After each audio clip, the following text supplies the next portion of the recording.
You've heard the comparison. Unless you've been in a rock somewhere, you've heard the Kenneth Lofton, Zach Randolph comparison. Is there legitimacy to it? Is it something Grizzlies fans should be excited about? And how does it translate to this Grizzlies team? We're going to talk about all of that coming up right here on Locked On Grizzlies. You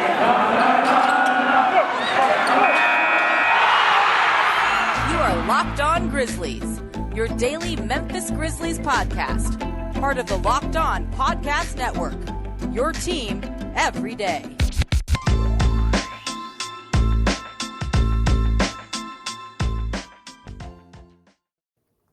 What's going on, everybody? Welcome back to Locked On Grizzlies. I am your host, Damichael Cole. Thank you.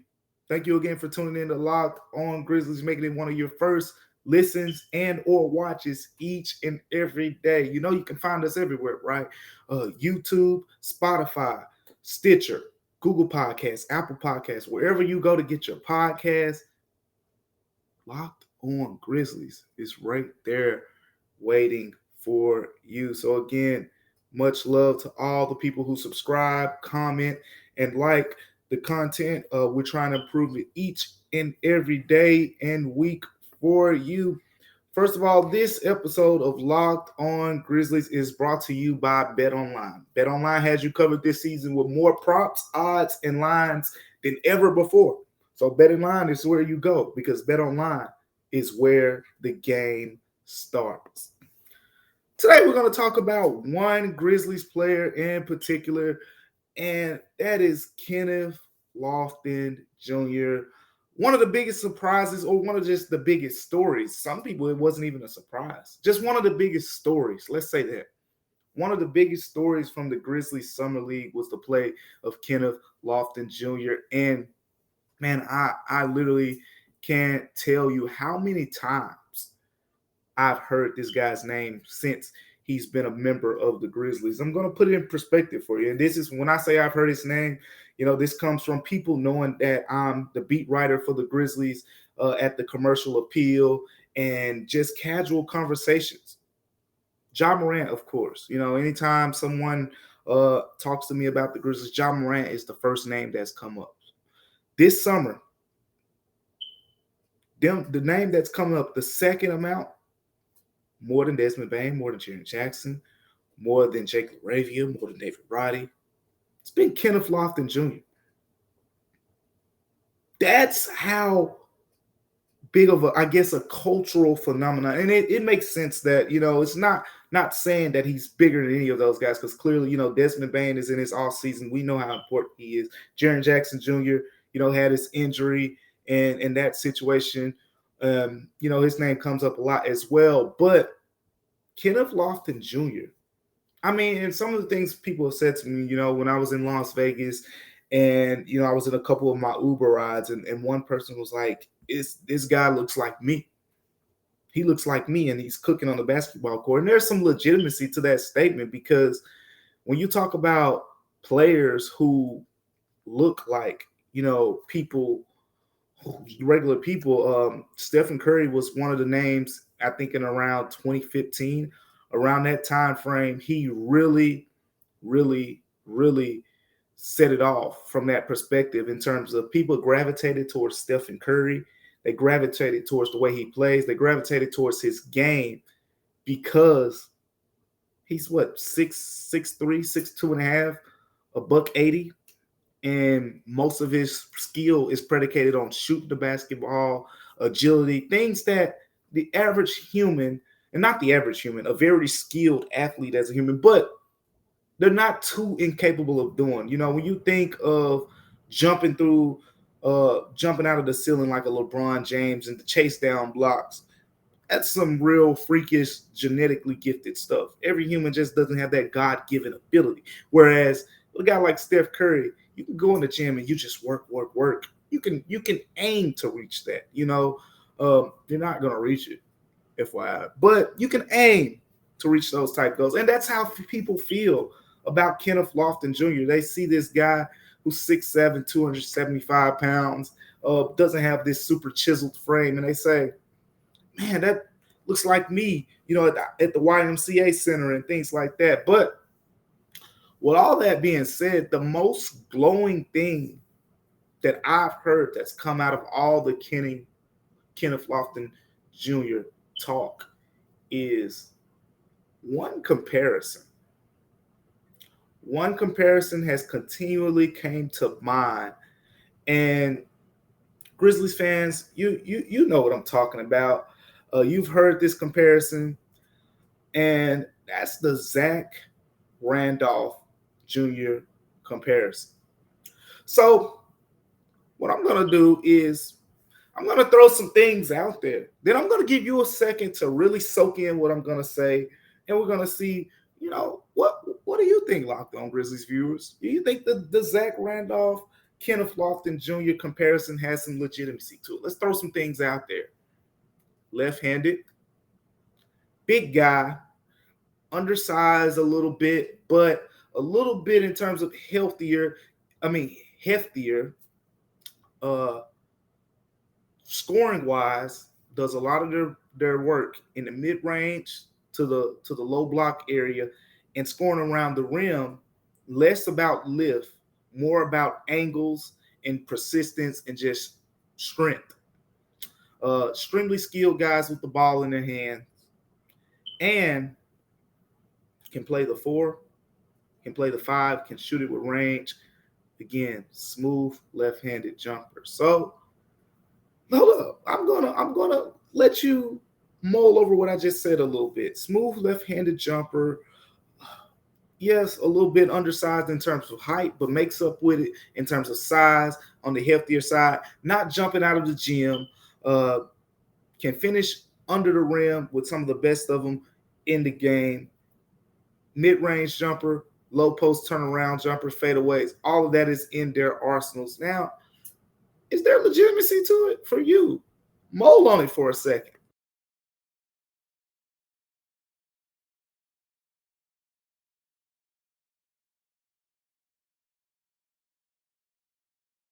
Okay, time's up. Time's up. I think it is. And you know who else thinks it is? Bonzi Wells. So let's do a sort of a history lesson right here. Bonzi Wells now is the head coach at LeMoyne College in Memphis, Tennessee. LeMoyne College is the HBCU in Memphis. It's a Division II basketball school, and historically speaking, LeMoyne has been one of the most productive schools in terms of basketball history in the state of Tennessee. Coach Jerry Johnson, rest in peace to Coach Jerry Johnson, actually was the first coach in the state to win an NCAA championship. So LeMoyne College has history. Bonzi Wells is the coach there now, just finished his first season this past year. Bonzi Wells also played with the Memphis Grizzlies. He was on that 04 team we talked about on Locked On Grizzlies before, which kind of set the tone and the standard for the future of Grizzlies basketball, playing over there at the Pyramid. And then, even before that, Bonzi Wells spent some time in Portland. Who else played in Portland? Zach Randolph. But the story goes even deeper than that.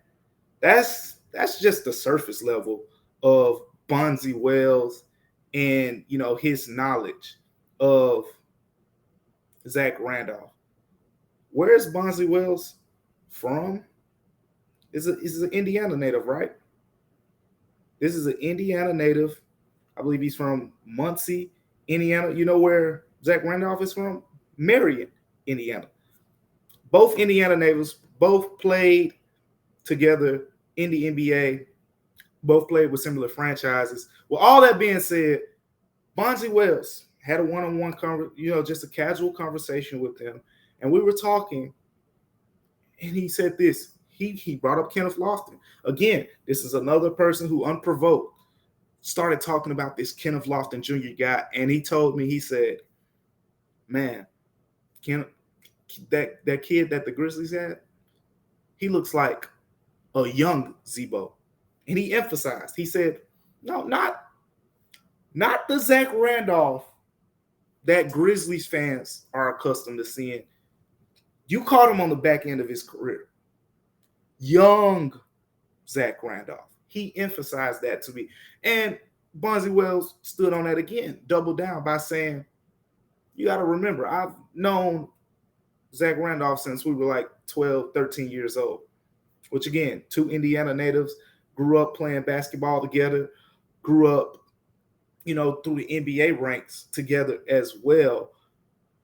For Bonzi Wells to say it hit me a little different. We've heard people casually mention it. You've heard the comparisons just I threw out there, with the jumper and things like that. But the thing is, when Bonzi Wells said it, I think it has a little more legitimacy to it. And I'm certainly becoming a believer. I'm becoming a believer. So coming up on Locked On Grizzlies, I'm going to talk about it. I'm going to talk about why I'm becoming a believer and why the Zach Randolph, Kenneth Lofton Jr. comparison is legit. But before we get to that, we got to talk about BetOnline. Because, again, BetOnline is your premier source for betting. It's where I go each and every day. Anytime, even when I'm not betting, BetOnline is just where you go to get an idea of who is the favorite, which teams are the favorite, prop bets, who's projected to score this many points in this game. NFL season is right underway. Preseason and training camp. It's training camp week for NFL teams. So guess what? Soon, BetOnline is going to have you covered with the NFL coverage too. But right now, you can go get your MLB coverage. We just saw, a great weekend for the track and field. Congratulations to Team USA, Sidney McLaughlin, the 4x400 men's relay team, all the great things that they just did, as well. But BetOnline is where you go to get all these things covered right now. Your best bet for BetOnline is MLB. Again, I always point back to my Atlanta Braves. My Atlanta Braves right now are favorited over the Philadelphia Phillies in an upcoming 3-game series. Right now, 1.5 run favorites over the Phillies. I'm liking that number with Max Fried on the mound today. But it's more than that. Check out this. The San Diego Padres, currently 5th in the NL, are favored by 1.5 against the Detroit Tigers, one of the worst offenses in baseball. You can go get numbers like that at BetOnline. So go to betonline.net right now. That's where you get your premier bets, because it's the number one place to go. So speaking of betting, I'm talking about betting on Kenneth Lofton Jr. and this whole Zach Randolph comparison thing. And we're here to talk about why the comparison is legit, right? So let's break it down. If you watched Zach Randolph over the course of his career, one thing that you saw was consistency. Everywhere he went, Zach Randolph was a bucket, and he was never the most athletic guy in the world. He started out in Portland, went to the Knicks, went to the Clippers for a little bit, and, of course, Grizzlies and Kings. Each location, you saw him dominate. With Portland, 20 points a game, 23 points per game 1 year. Didn't play with the Knicks, very long, but 20 points a game over there with the Knicks as well. 20 points per game with the Clippers. 20 points per game in his first 2 seasons with the Grizzlies. Then he settled around that, 16, 17 range during the grit and grind era.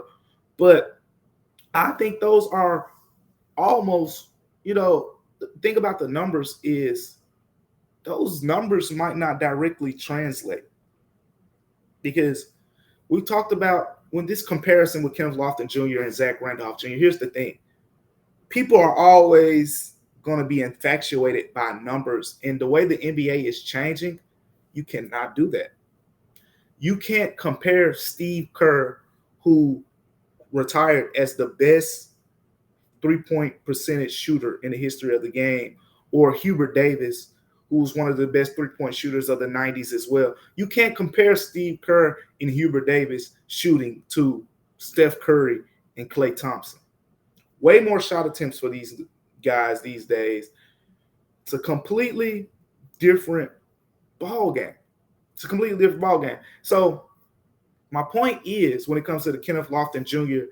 and Zach Randolph comparison, we just mentioned all the 20-point per game seasons at different spots for Zach Randolph. Even though he looks like Randolph in terms of the shooting touch, the midi, the turnaround, finishing around the rim while jumping 4, 5, 6 inches off of the ground. Even though he looks like Zach Randolph from that perspective, Kenneth Lofton's numbers may not ever show it. They might not ever show it. For one, Zach Randolph spent most of his career playing power forward. The NBA isn't the same. This is a completely different NBA these days. And here's the thing. People like Zach Randolph, who was a little bit slower laterally and things like that, they don't play power forward anymore in today's games. The only true power forwards that are still playing power forward are guys like Anthony Davis, who can guard pretty much 1 through 5.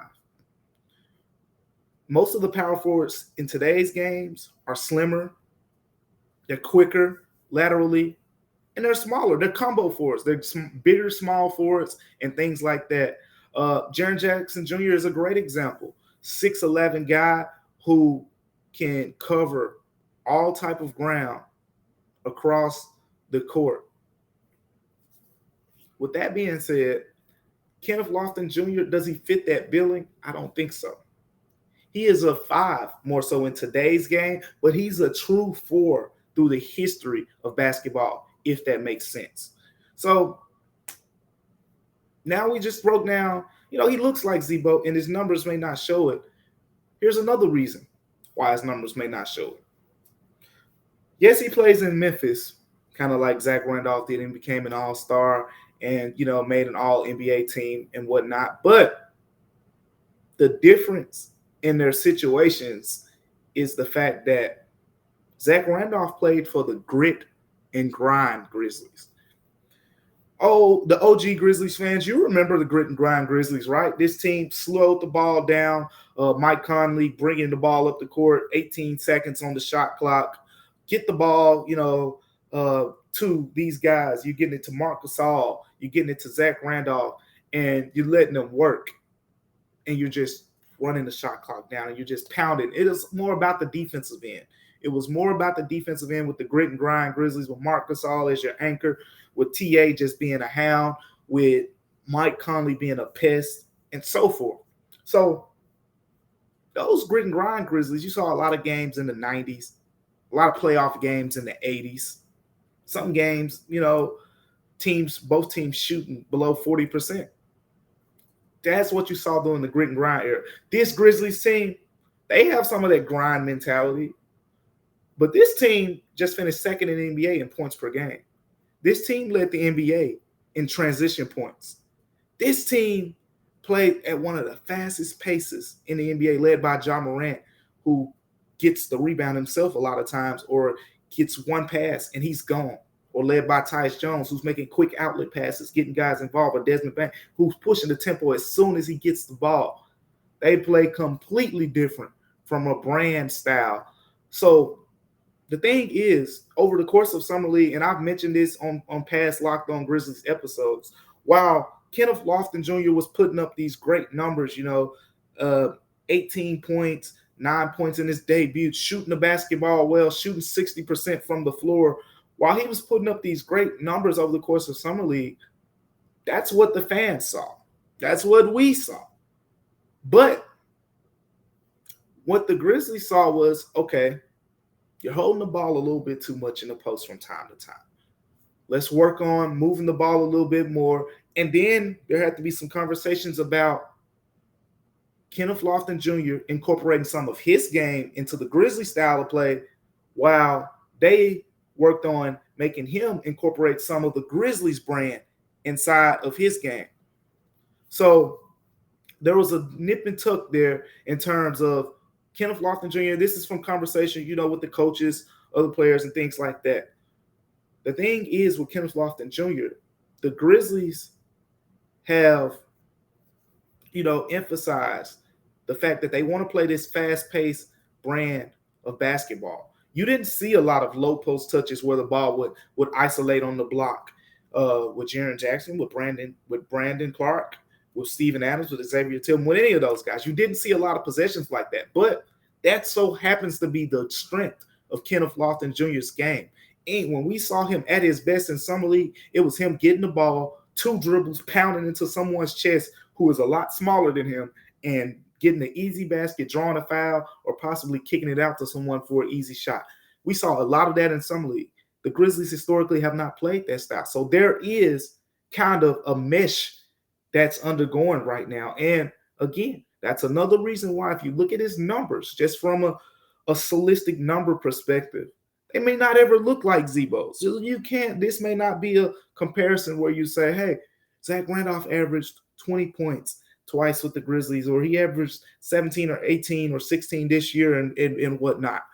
Kenneth Lofton Jr. is in a completely different situation where he's going to be given chances to be successful. Right now, he's still on his 2-way contract. We're going to talk about that more coming up at the break, because there is an interesting perspective there. He was one of the best players in Summer League, right, for the Grizzlies. A lot of people have told me that. I think so as well. But now the question is, what happens next for Kenneth Lofton Jr.?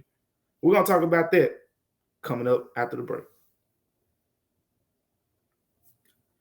So Kenneth Lofton Jr. just had one of the best summer leagues on the Grizzlies roster. He looked, of the rookies, he looked the most offensively prepared to impact the game right now.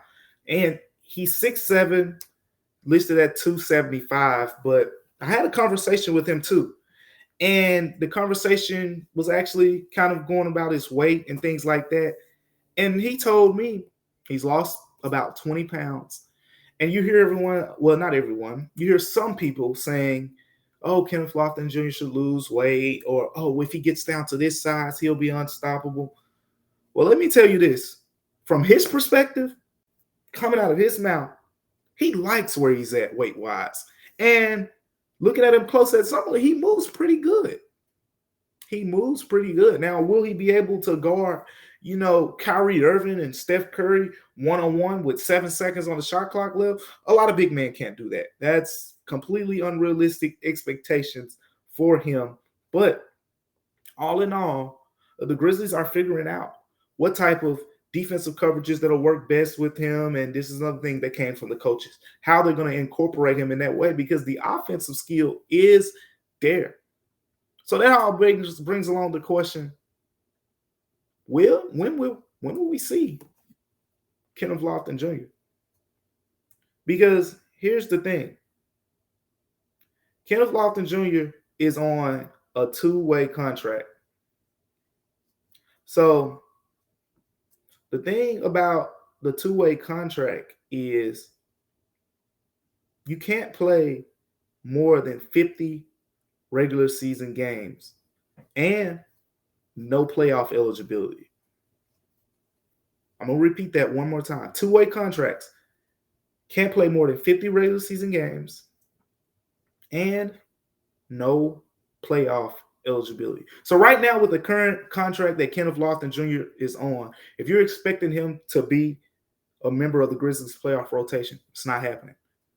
They would have to move his contract to a standard contract, which, as we've talked about in the past, I believe Sean Coleman touched on the fact that the Grizzlies right now have 16 players on standard contract. They have 2 2-way players, Vince Williams, who was a second-round pick at 47 from VCU in this past draft, and Kenneth Lofton, who went undrafted and, had a great summer league. Those are your 2 guys who do not count against the roster. So 18 overall players signed, but 16 to standard contracts. You can only have 15 on an NBA roster. Completely normal at this time of the year. A lot of teams have rosters bigger than 15, but eventually those numbers will have to get down to 15. And if you convert Kenneth Lofton Jr. from a 2-way to a standard, now you have 17 standard contracts. And if you look at the Grizzlies roster and rotation right now, it's going to be tough to get it down to 15. I wrote a story. You can go check it out at commercialappeal.com on the Grizzlies roster crunch, where it gives more detail on guys who could be on the roster bubble and some of the names you want to pay attention to there. Go check out my story at commercialappeal.com/Grizzlies. But if you convert Kenneth Lofton Jr. to a standard contract, tougher decisions will have to be made from that perspective. So the Grizzlies are in a situation, right? Because at the end of the day, I think most of us, if not all, can agree with Kenneth Lofton Jr., he brings something different to the table. As great as the Grizzlies are in transition, we hounded on this towards the end of the season about half-court offense. What hurt this team against Golden State? In each of those games where they were winning in the fourth quarter, or even in the game 6 where they played Golden State, nipped and tucked into Golden State, pulled away late in that fourth quarter, and I believe it was game 4, maybe game 5, whichever one of those games, I think it was game 4, where the Grizzlies lost after having a fourth quarter lead late into the game. Half-court offense doomed them. And the thing is, imagine if they would have had a Kenneth Lofton Jr., because the great half-court offenses over the course of NBA, yes, a lot of them in today's NBA have great wing scorers who you can get the ball to in that mid-range, mid-post area, like a Kevin Durant. I believe the 2 best clutch players in the NBA this past season were Devin Booker and Chris Paul, statistically speaking. But and those 2 players were also 2 of the best mid-range shooters in the NBA as well. So all of that kind of directly correlates. The Grizzlies' mid-range shooting was not the greatest strength. The Grizzlies' half-court offense wasn't the greatest strength. We saw Kenneth Lofton Jr. make and take a lot of mid-range jumpers in summer league, and we saw him thrive in situations where they just threw him the ball and said, hey, we're out of the way. Go to work, big dog. And he bullied guys under the rim, drew a foul, and things like that. From that perspective, he brings something different. We saw glimpses of that with Jaren Jackson Jr., and I think Jaren Jackson Jr., as he becomes more forceful and just more dominant in his style of play, he's going to get even better at that. But right now, I think Kenneth Lofton Jr. brings that from day one. So there's a different perspective that he brings on that end. The reason we're questioning if he gets upgraded from a 2-way contract to a standard contract is on the defensive end. Because we know with the Grizzlies, not too big of fans of a lot of one-way guys. You know, you gotta grind. You gotta show that grit on both ends. And here's the thing, speaking about defense on Kenneth Lofton Jr., from what I noticed in Summer League, he has really good hands. And what I mean by good hands is you're going to see him when he's being posted up and guys try to turn around over him. Instead of him throwing his hands up high, contesting the shot, he's going to swipe down from time to time, try to get the block. Try to get the steal. I saw him actually succeed at that a couple times. There were a couple times he called for a foul, and you could hear the ball being hit in Las Vegas, and and just other situations where guys dribble the ball in front of him. He'll reach from time to time and be aggressive, a la a DeAnthony Melton or a Kyle Anderson, 2 guys who are no longer on the Grizzlies roster, but he has real instinctual hands defensively. Now, the question will be the foot speed, because as we saw, I just mentioned that one thing you want to do is have a guy like Kenneth Lofton Jr. who you can get the ball to in the half court. What if the Grizzlies want to have Kenneth Lofton Jr. in at the end of games in the last 2-3 minutes? What happens with defenses in those last 2-3 minutes a lot of time to avoid the breakdowns, to keep it simple and, basically straightforward, is a lot of teams switch. The Grizzlies did it a lot. This is why throughout the course of the regular season, and as we saw in the Timberwolves series, the Grizzlies turned to Brandon Clark to finish games over Steven Adams, because with Brandon Clark, you had the more mobile guy who was going to, move better laterally, who's going to, basically give you a better chance in those one-on-one ISOs against those quick, shifty guards that you're going against in the West Conference, like Steph Curry, like Chris Paul, like Damian Lillard, and the list goes on. Kenneth Lofton Jr., you want to have him in on the offensive side, but the question will be, will he be able to hold up on that end? Well, through the conversations I've had just talking with,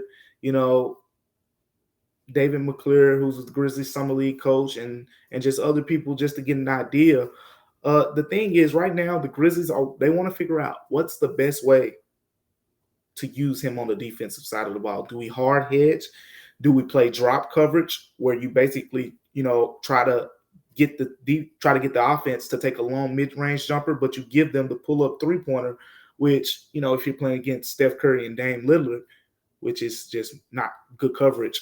But the Grizzlies are currently figuring out what they want to do from the defensive perspective with Kenneth Lofton Jr. Once they find that successful path, and who knows, that path may not even be found until Jaren Jackson Jr. is on the floor as well. Because again, I talked about it time and time again. Jaren Jackson Jr. operates like a safety. He is a guy who can cover up a lot of mistakes. He kind of did it for a lot of Grizzlies players this season, on the way to being named first team all defense in the NBA. You may not see what he truly brings, on that end until he's playing with Jaren Jackson Jr., who's going to be out for the beginning of the season. But there's true potential for Kenneth Lofton Jr. to be upgraded to that contract where he gets the standard contract and he's one of the 15 guys on the roster.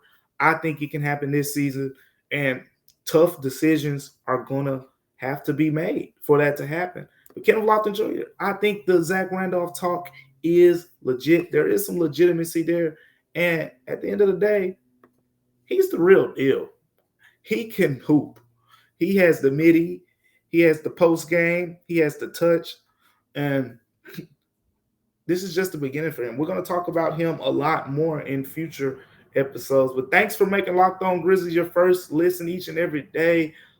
Coming up, we're going to talk more about the Summer League Grizzlies, and there's been a couple things going on with the current players from last year's team. We're going to talk more about them as well. Before your second listen, get up to date on the latest news and rumors in the NBA. If you want to do that in just 30 minutes, all you have to do is go to Locked On NBA.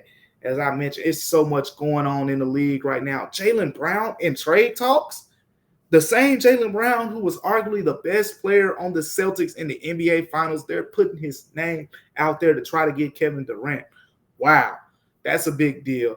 You have all this other Kevin Durant news going on. All this talk around the NBA, Locked On NBA. You can go find out everything. It's your daily NBA update in just 30 minutes. So make sure, just like you download that Locked On Grizzlies and you go check us out, go check out Locked On NBA as well. But thank you again for tuning into today's episode. We appreciate you each and every day for tuning in to Locked On Grizzlies. We'll see you next time.